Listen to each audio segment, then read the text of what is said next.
Hello, my amazing artists. So we have been working towards our WOW art piece. We've done our visual brainstorm, composition sketches,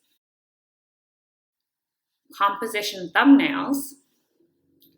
We've set a goal for our WOW work. Now it's time to actually start beginning making our WOW piece of art. Whenever you're making a piece of art, the first thing you want to start with is the thing that is furthest back in the picture, which is what we call the background of our artwork. The background is a part of a painting or drawing behind or around the main object, person, or people. There are lots and lots of different ways that we can make a background. Let's look at different ways using different tools. Your challenge this week is to create a background for your WOW art. You are just doing the background, not adding anything on top yet. Drawing backgrounds. Often our first thought is to use markers to color in our background. But when we use markers to color really big areas, it doesn't really look good and is not the best to create a background. If you want to use markers to create a background, I would suggest making some sort of design, not just coloring it in. Here are some examples of art with designs in the background.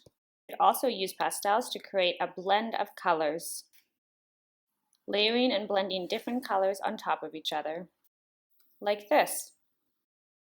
You could use oil pastels and a textured object underneath your paper to create a textured background.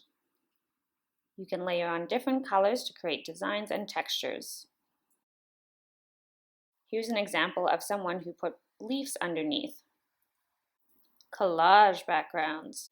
You can take different colors of paper and cut them and layer them on top of each other to create a colorful background full of shapes or patterns. Here we can see collage and texture added, and here we see ripped paper to shape the background of the ocean. We can also take paper with words on it and use it as our background, and then draw or paint or collage over top. Painting backgrounds. We can use watercolor or tempera paint to create solid colors of background, and then put our painting or drawing over top of the solid colors. It will help our colors pop, like this, or this. We can also create textures with our paint by painting on different things like cards or string or different textures, and then create a painted background with that. It creates a very unique background.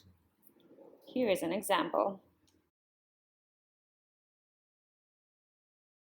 Remember, the background sets up the piece of art for success. We want to make sure we are thoughtful with our background and how it's going to influence or change our piece of art.